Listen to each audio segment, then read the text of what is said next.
judiciaire d'Étienne Sinatambou contre l'IBA.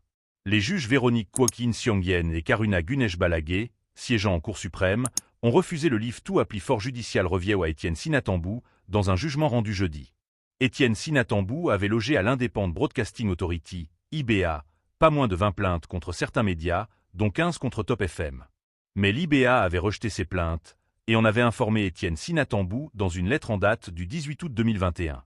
Le 8 novembre suivant, celui-ci avait sollicité l'autorisation de la Cour suprême pour contester la décision de l'IBA par voie de judicial review.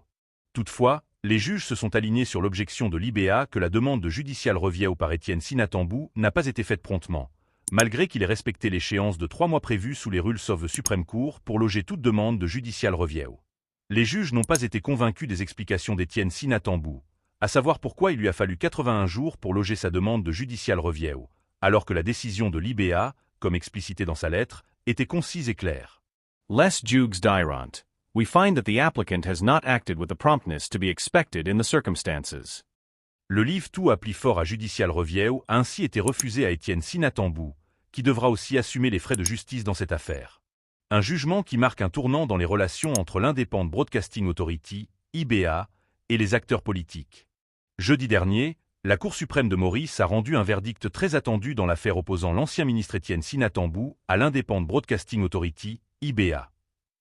Dans un jugement signé par les juges Véronique Kwokin Siongyen et Karuna Gunesh Balagué, la plus haute instance judiciaire du pays a rejeté la demande de livre tout appli fort judicial review introduite par l'ex-membre du gouvernement. Cette décision empêche donc Étienne Sinatambou de contester devant la justice le rejet de ses plaintes contre plusieurs médias, dont la radio Top FM. Un conflit médiatique aux ramifications politiques. Le différend entre Étienne Sinatambou et certains médias ne date pas d'hier.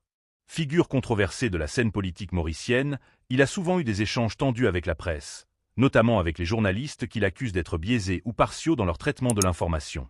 Dans ce contexte, l'ancien ministre avait, en 2021, déposé un total de 20 plaintes auprès de l'IBA contre plusieurs organes de presse, parmi lesquels la radio Top FM, connue pour ses critiques envers le gouvernement.